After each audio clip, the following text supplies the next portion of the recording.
I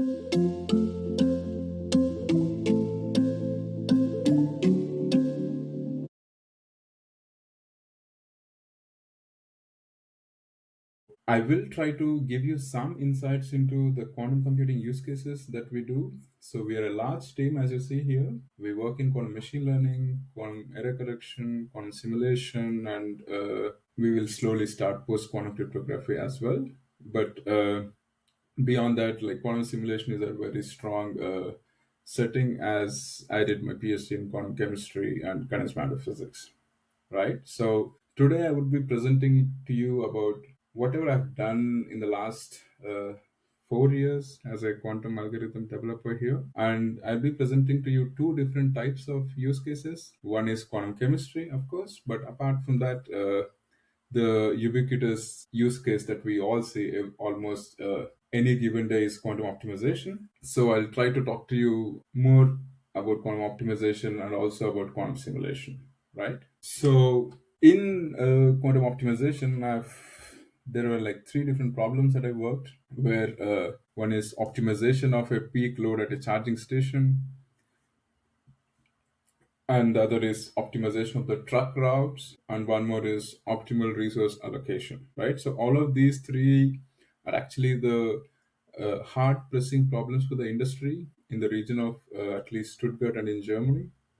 And we've worked on this, and we tried to benchmark the optimization problems on the real hardware and then showed them what a current quantum computer can do, but what a potential quantum computer promises. And next is quantum simulation, which is close to my heart. And here I'll mostly be talking about simulating the NMR spectra for drug discovery, and one more problem of boosting the photovoltaic efficiency via singlet fission, and also some motivating you like why should we care about high temperature superconductivity, right? So uh, these are all the millennium problems. Like if you can find any of these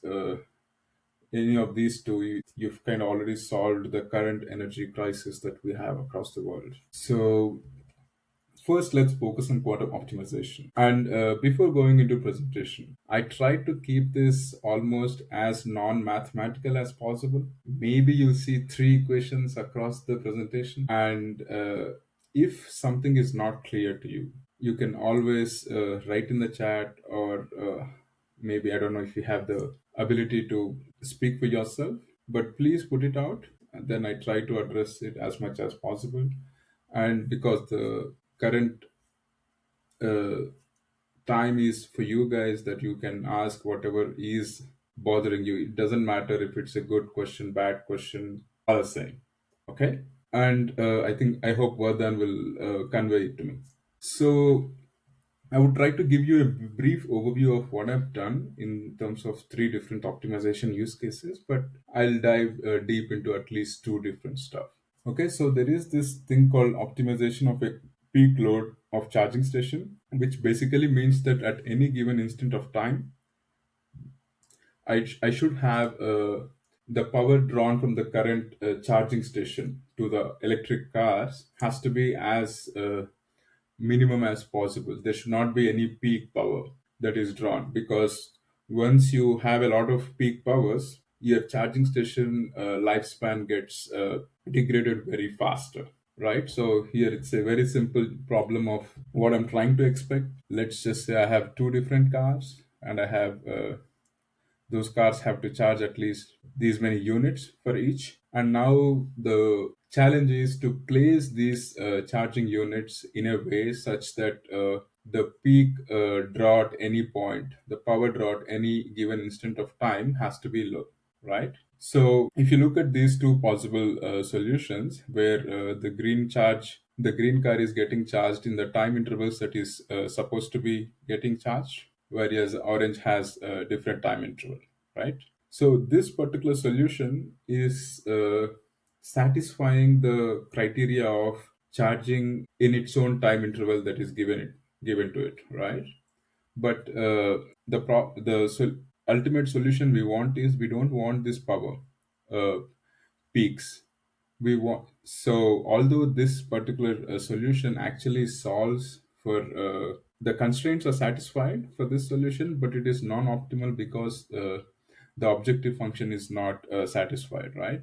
Whereas if you see the optimal solution, the peak is almost flat, and this is really really good for us. And it also charged in its own time intervals, so it satisfied the condition, but it also gave us a really good solution, right? This is one which, but we'll go dive deep into this particular problem in the next slides. And the second problem is optimization of truck routes, right?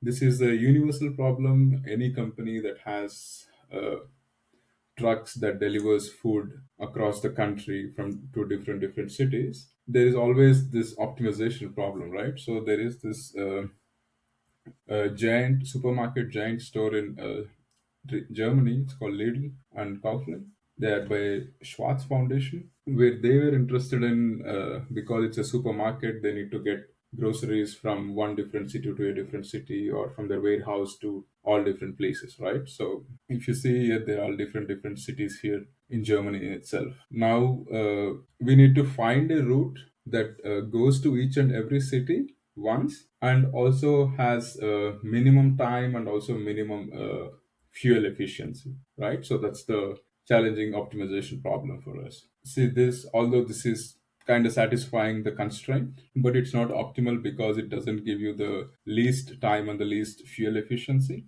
Whereas something like this could be a very fuel efficient method, right? Because here you're coming here, and then again you're going here, and again you're going here. So this is a non-optimal solution, and this is an optimal solution. So you can ask, right? Like, why do we need a quantum computer to do this? Why not a classical computer? Of course, classical computer does it. That's how we are actually doing it, at least for now. But you would not get the best solution. You would get somewhat of a good enough solution, and we are currently being satisfied with that. But if the difference between the best solution and a somewhat of a good enough solution is at least 1% or even 0.1%, the scale at which these things happen makes a lot of difference. Let's say if 10,000 trucks are going and each one has 0.1% efficiency, it would give you a significant amount of resource efficiency, right? So scale always matters in these optimization problems, and if a quantum computer can give you a better solution than a classical computer, you should always go for it, right? That's the takeaway for that. And there's also one more industry that I worked with. They are called ENBW. That's basically energy company where they provide electricity across the region. So they also had a very interesting problem where they had a lot of electric stations, and these are located across this region. And but they only had few human beings, few operators, right? They wanted to allocate these operators to these charging stations in a most efficient way, right? That's why it's called optimal resource allocation problem. And like any variants of optimal resource allocation problem is always an optimization problem that a quantum computer could potentially help. Okay, again the same story, right? So you might get a non-optimal solution by saying that every operator is assigned to a particular station, but there are two other stations that are actually left out, right? And for them to come here and come here, it takes a lot of resource costs, right? Whereas if you see an optimal solution, if you could place them in a certain geographical places where anyone can always go attend to, that's a better problem. Obviously, like the smaller ones, the small number of stations, small number of resources does not seem to be very complicated, but as the number of resources and the charging stations grow, the problem complexity grows exponential. Okay, so this is just a general overview of different types of optimization problems that are there out in the industry, right? And there are like infinite more optimization problems. If an industry has certain problem of resource allocation or routing, all of them could be modeled as a optimization problems for a quantum computer. Okay. And we've also done a very huge benchmark study on this. It's around like 70-page paper, and you can always have a look at it on if you're interested. So let's uh, dig deep dive into the optimization of the charging schedule. Yes, I will not be showing you much of math, but nevertheless, I would like to show you the thinking of thinking process of what happens when you try to do quantum optimization. Okay, so in general, you have the time axis and you have the power axis, and there is a power peak here. This is what I was talking about, power peak at a given instant of time. And now, obviously, this is not ideal. We would like to optimize it and flatten it as much as possible, right? This is the more ideal situation than this. And the longer the longer it stays this way, the longer the charging station efficiency stays, right? So the aim is to reduce the peak power load at any given instant of time. Obviously, the green and the orange boxes that you've seen in the last place are basically discretized charge units at a discretized time, right? Like, so you cannot solve a continuous problem on a quantum computer for now. So we discretize the power units into small chunks and the time units into one hour so that we can do computation. Now, what it takes for a quantum hardware for a realistic problem to be solved on a quantum computer, right? So I would try to walk you through the workflow that it takes. And it's basically, so once we have the real problem, which is this, and we try to model it, right? We try to do the mathematical modeling for it. And that is discretizing the power and the time units, right? As you see here, time is discretized into blocks. Same is the power, right? And once we could do that, then here you can assign a binary decision variables on saying that if a my car is getting charged here, it's assigned as one. If it is not getting charged, it's assigned as zero. So that's math, but we don't need that. You just need to know that once you have a real problem, you try to model it. After you do the mathematical modeling, once you try to relabel this as a cubo.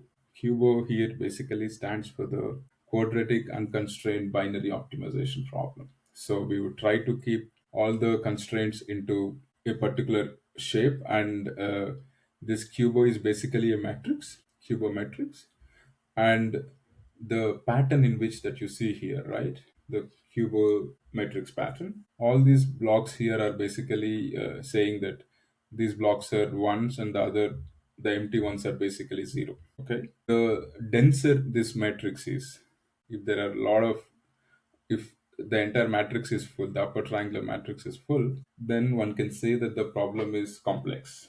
We will see in the next few slides how it is. But your cubo matrix sparsity always defines the complexity of the problem. Okay, the denser it is, the harder it is, the sparse it is, the easier it is. And once you have the cubo, now you try to model it into an Ising Hamiltonian. Ising Hamiltonian is a direct reformulation of a cubo into some sort of a Hamiltonian where we are getting very close to the quantum chip. Now you have an Ising Hamiltonian, we just do some transformations from this Hamiltonian and then we would get a qubit Hamiltonian already. So you have a problem, then you try to model it. Once you model it, you would get a cubomatrix. Once you get a cubomatrix, you would map this into a problem graph as such while converting into Ising Hamiltonian. And from here, we directly map to qubit Hamiltonian, which can be embedded on the hardware. This was an IBM quantum system back in 2021, I think 2022. So the chain goes like this, right? And it's okay that you might have a lot of questions on how did you go from cubo to Ising and Ising to qubit. Like that's for the next step. But for you to gain some intuition, the workflow is going from a real problem to mathematical model, then the cubo, convert it to then have an Ising Hamiltonian and put it into qubit Hamiltonian. They're all basically relabeling of the same problem into in a way such that a quantum computer can actually see it. Okay, so I I would like to show you, right, how this cubomatrix becomes denser or sparser. Let's just take a very simple problem. I have a car and it can charge until 3 units and it can charge in three time slots. Right now, I have different types of examples where in one example it can only charge in two time slots, but in the second one it can charge in all three time slots. Right? What would I do if I have to charge this in two time slots in such a way that my peak is minimum, right? I put this here and this in this here and these two here, right? So I'll try to fill it in 0, 1 time slots and up to 1, 2 power units, right? In that way, I've satisfied all the constraints and also this is the best solution. And for this problem, the cubo matrix is kind of sparse, right? Whereas these parts are basically zero of the matrix. But if I increase one more time slot, which means I give it an option, which means if I try to keep these four units into these time slots, I can only keep one here, one here, one here, and then any of the other one in here, here, or here, right, to reduce the peak load. So, because there is an extra option, there is an extra variable, and there is an extra degree of freedom, there are more possible solutions, and then the cubo matrix gets denser. Okay, so you see that if there are a lot of options, a lot of solutions, then the cubo matrix gets denser. If there are very few solutions, then the cubo matrix is sparse. And by law of probability, if there are a lot of solutions, the probability of you finding that particular solution goes down as the number of solutions increase. Okay. And you can also complicate it a bit more, right? So these are all the problems that we systematically studied and seen how the problem gets more and more complex. So if I increase the time slots, like one more, w- keeping the same current four units, my sparsity matrix, my cubo matrix gets denser and denser. Okay, and this is basically the previous one was a 6 qubit example because there are three different units that you can get it charged, and each one has two variables, and there is only one car. So then 3 times 2 times 1 is basically 6, and here we have 4 times 2 times 1 is 8 qubit an example, right? Let's get it even more complex, right? So then if we have 16 qubit, what does it mean? Then where we have now two cars and they should be charged in these time slots, right? And the complexity we tried to increase was basically the overlapping time intervals between two different cars getting charged, right? So this is basically a one time slot, and this is basically all the four time slots. So as you see here, the cubo matrix gets denser. Okay, I think that you guys are more aware about quantum algorithms. So in general, right, as you see, the variation of quantum algorithms is basically like it's a universal quantum algorithm, right? Like it has applications in combinatorial optimization problem that we have been looking at, and quantum chemistry, charismatic matter physics, machine learning, generative models, classifiers, compilations, error correction, any mathematical applications, and any numerical simulations as well, right? So it's a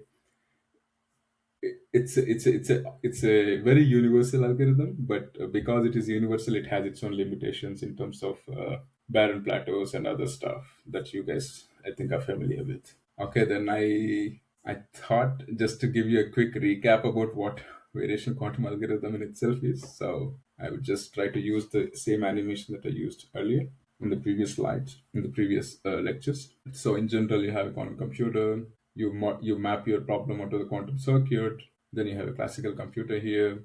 So what do we do first? We have our information goes through the quantum circuit.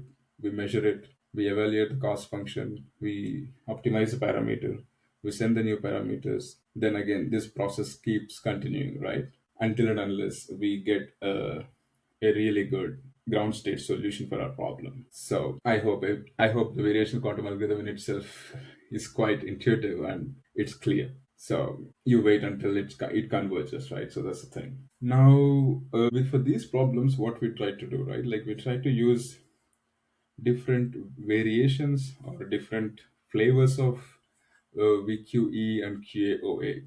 So there are these two algorithms that basically dominated 2022, 2023, and 2020. Yeah, I think 2023, where they were almost there everywhere in every quantum computing paper. So because of that, like there was a lot of research on different flavors of QAOA, trying to get the best out of the both the algorithms, right? So basically, this is what the optimization problem that I was trying to infer earlier, and Q is the cubometrics. Now, the complexity of the cubometrics defines the solution complexity as well. And this basically means that you are trying to find an expectation value of the your problem qubit Hamiltonian, where you're trying to minimize the wave function size such that you would get the minimum value, right?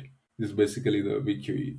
Now, the QAOA algorithm is uh, more of problem inspired, means that it looks at the Hamiltonian and then it tries to compose single qubit and the two qubit gates in a way where it tries to map the problem, right? It is more problem aware.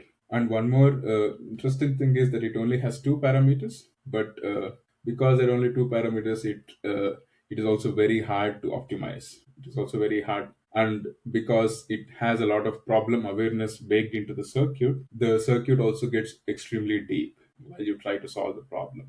Okay, well, yes, the general VQE variational quantum eigensolver. That's basically any very problem agnostic circuit, and you just try to you just try to throw a lot of knobs here in the circuit and then try to optimize those knobs as much as possible. Too few too few knobs but very deeper circuit, and shallow circuits but too many knobs, right? So that's the essential difference between QoA and VQE. And I wanted to show you the some of the results that we got on IBM quantum computer, which is in Ehringen here in Stuttgart, but which is going to come soon in Amaravati as well, right? So what are these? There's so many figures here. Let me break it down for you. So these were basically the problem classes that we were seeing earlier. This was one car with three slots, one car with four slots, and two cars with four slots, right? Say 6 qubit, 8 qubit, and the 16 qubit example. So the size of the cubo matrix is basically the number of qubits. Okay. Now, if you see the number of controlled NOT gates, right, which means basically the 2 qubit gates that you need. As the problem size grows, the number of 2 qubit gates, especially for the QoA, increases exponentially, right? You see already the problem because the 2 qubit gates are longer, like 250 microseconds and 250 nanoseconds, and the coherence times are in the range of microseconds. So you can only have so many 2 qubit gates. Whereas the VQE is quite quite nice because if we only had just one layer of C naughts and X's, so you see for even the problem size increases, the number of 2 qubit gates don't increase like exponentially like this, right? And here you have seen is all these box plots are basically more number of different transpolations that we do in the hardware. Someone was asking the hardware question, right? So when you try to do some uh, quantum algorithm on a real hardware, you cannot just do one run and just go away. One run with 1,000 shots or whatever it is. You try to make it as robust as possible by doing statistically significant analysis by just checking different parts of the hardware, saying that hey, transpile using all the different types of qubit combinations as much as possible, right? You basically randomly select the qubits on the chip and say go uh, transpile on those qubits and then see, right? So this that's the difference basically. Some of those ones which have higher number of CNOT gates in the same run are basically the ones that have transpilation on the qubits that are quite far away. Okay. And VQE is not going to increase too much because it's just few layers. It's just one layer, and then the CNOT gates don't increase like the QoA because it's trying to embed the problem directly onto the hardware. Whereas this is just taking the hardware efficient circuit, means it tries to connect two different qubits which are far away, but here it just tries to connect two qubits that are always next to each other, right? That's why it's called hardware efficient ansatz, whereas this is problem inspired ansatz. Okay, so the next problem is a truck routing problem, which is basically you have a truck, find an efficient truck route through all the cities that you have. The constraints are like every city should be reached exactly only once. You cannot go to the same city again for the efficiency purposes. So in general, why does this problem is quite hard, right? Like if you have 10 cities, this is a combinatorial problem, right? You have 10 minus 1 factorial over 2 routes. Then if you have 20 cities, the routes increase. And if you have 1,000 cities, the routes are like insane. So now, obviously, this is a very impractical numbers. I'm just trying to motivate. And classical computers can actually do 20 cities also, and they can do one truck 100 cities as well, but with a somewhat of a less solution quality. Now the problem is you have this instance. Now you're trying to check through all the different possible combinations of the routes, then check the objective function value, and finally you settle with one solution that has a that has satisfied the constraints and also has the better solution quality, right? So that's the problem. Now I wanted to show you a different paradigm apart from universal quantum computing or the digital quantum computing that I just showed you, where we used gates to do the quantum computation. Whereas we can also do something called quantum annealing, which is a different paradigm in itself, where quantum annealing is mostly suited for the finding a ground state of a given given problem Hamiltonian.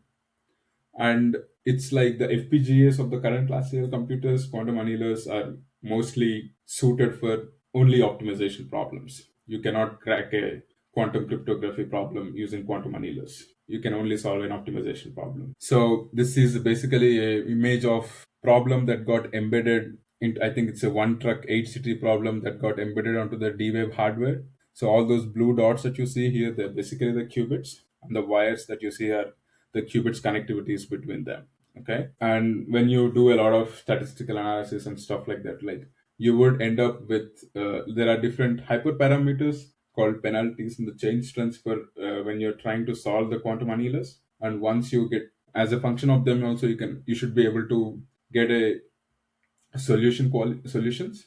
And uh, we would get a valid solutions, right? Valid solutions are those solutions that satisfy the constraints, which means that every truck has visited exactly each city exactly only once. But when you go for true solutions out of those ones, the ones which are have the least efficient routes, they would be less than what you have here, right? And once you have that, you can directly get back for a given bit string result on a after a measurement, you can get back the corresponding route solution. Okay, so this is just I wanted to show that there's also one more paradigm that is used to do quantum optimization.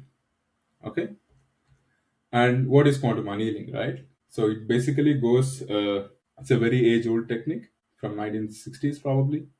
And what it does is that you have a Hamiltonian, which is as I told you, some type of Ising or a qubit Hamiltonian. Now you start with your initial Hamiltonian, and now you slowly increase the value of B. As you see here, the A is high initially. As you slowly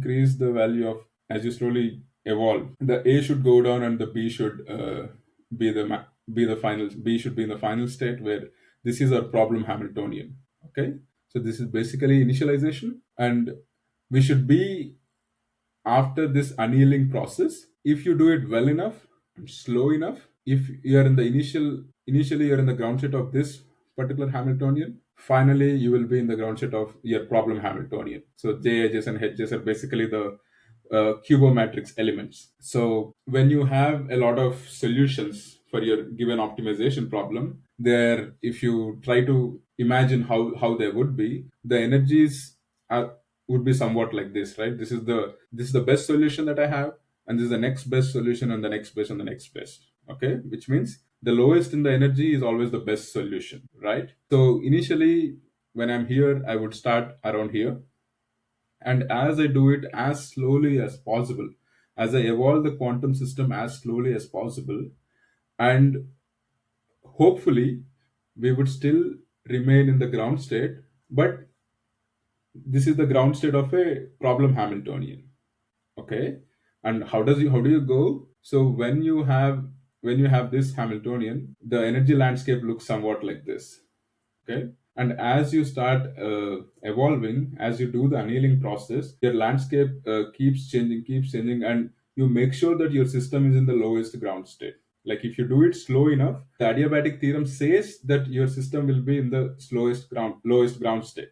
Okay, usually quantum annealing is kind of looked like magic, right? Like, hey, I'm not doing anything apart from just evolving across the uh, what are we doing physically, right? On the hardware level, what are we doing when we are going from here to here? We are basically trying to increase the biases and the coupling constants between the sorry, we basically increase the magnetic field by where we already set the biases and the coupling constants between the two different qubits that you have seen on the hardware.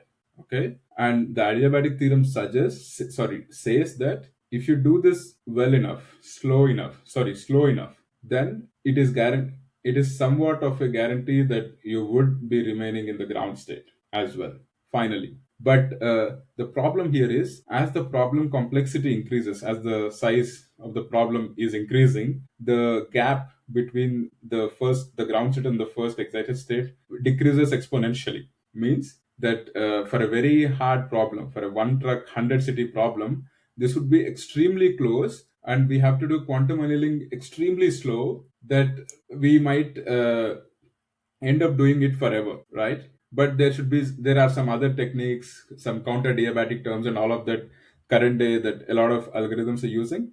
But the quantum annealing is such a fascinating phenomenon, right? Like, so sometimes what is the difference between classical annealing and a quantum annealing is that if a ball is, let's just say, not in the ground state here, but if a ball is in the here, if a ball is in the non optimal ground state and it has to go to the ground state, optimal state, it can also tunnel through this barrier, okay, which a classical annealing process can never do it. Classical annealing process requires us to shake this such that it can jump over, whereas during while quantum annealing is happening, the system can actually tunnel through some of the barriers when the system was already in the non-optimal state, if you do it slow enough. Okay, so that's the essence of quantum annealing. Start with the initial Hamiltonian, do the annealing as slow as possible, then you would then you would be in the ground state of the problem Hamiltonian that you're solving. Okay, so then I would very fast go through a lot of stuff that I have here. So quantum simulation, right? We finally came to quantum simulation. So there are what I'm doing right now is currently working on a singlet fission problems, which could be used to boost the photovoltaic efficiency. And I'm also trying to simulate the NMR spectra for new biological molecules, so that NMR spectra is used for drug discovery, where you can find out where each atom is, and that if you can get the structure right, then the test is just how well it can bind. If the structure is not right, the molecule will never be able to bind, the drug will never be able to bind to the site. And my very favorite, high temperature superconductivity. I would not be talking too much about that, but nevertheless, I would like to still mention. So, quantum simulation is quite important, right? Because there's a lot of uh, the classic problem when you come to quantum simulation in quantum chemistry is there's this thing called nitrogenous enzyme, which basically it happens in bacteria. It basically converts nitrogen into ammonia, and ammonia is used as the biological fertilizer for a lot of 50% of the agriculture is done through Fritz Haber Bosch process, where it converts nitrogen to ammonia industrially, right? And while doing that, it also produces 1.4% of global emissions. So if you can find a way, if you can we can understand how bacteria is converting nitrogen into ammonia naturally, then we would be able to mimic that, and then we would not have this much of carbon dioxide emissions every year. And for quantum computing in general, you need quantum computers, because all of this process is quantum mechanical process, and it's again NP hard problem for classical computers to do. That's why we need quantum computers. So okay, forget about that. High temperature superconductors, I want to tell one thing about it. So if you have never heard about it, superconductor is something that below a certain threshold temperature, it actually starts to show zero resistance in the material, and that's how all these IBM superconducting qubits are made of, right? But instead of being at 0 Kelvin, if you can come at like room temperature of 273 Kelvin, then it's a game changer and a breakthrough. And boosting photovoltaic efficiency is also very very important, because like currently even at a lab level we have 29% efficiency. But if you could get it up to like somewhat of 80, 90, or 95%, then We have so much of energy and we can run a lot of large language models. And okay, let me decide what to show you. Uh, yeah, so this is basically a motivation for NMR spectrum. So right, as you see here, this is the machine that does the nuclear magnetic resonance spectroscopy. But we need this big machine only because there are high magnetic fields and stuff like that.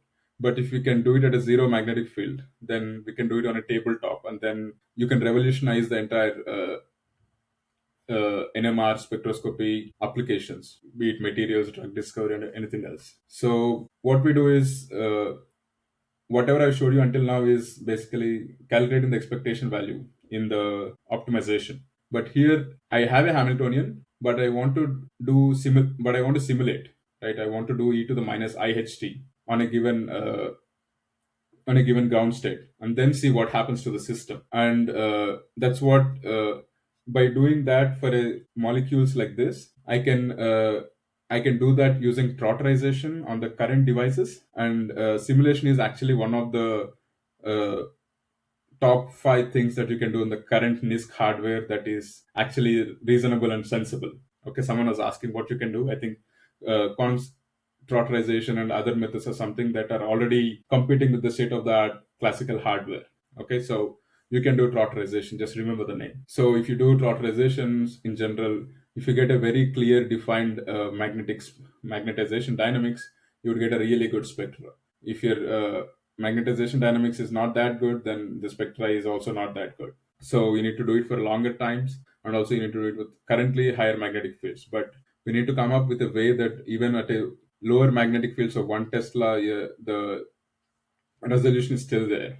And that's where the challenge is. And one more problem called singlet fission. This is basically what I was trying to say. So you give one, you can come up, there are certain set of molecules where you give one photon and it can produce two different charge carriers. If we can sustain these charge carriers, we kind of have 200% output. Like we have one photon and we are getting two different electrons. And now to do this on a real hardware and then do the fabrication process and all of that and get the efficiencies. So it's always better to have a theoretically higher output, so that when you go to the fabrication process, even if you have 150% out, you still have 50% efficiency for the molecule. Currently, I'm trying to do this where it has two different problems. One is finding a molecule that has this that can do this. If it has to do this, it has to have a certain type of energy structure, and that is one problem. And once you have a energy structure, if you give the photon, you have to clearly explain. We still don't have proper explanations, the one that everyone agrees across the world,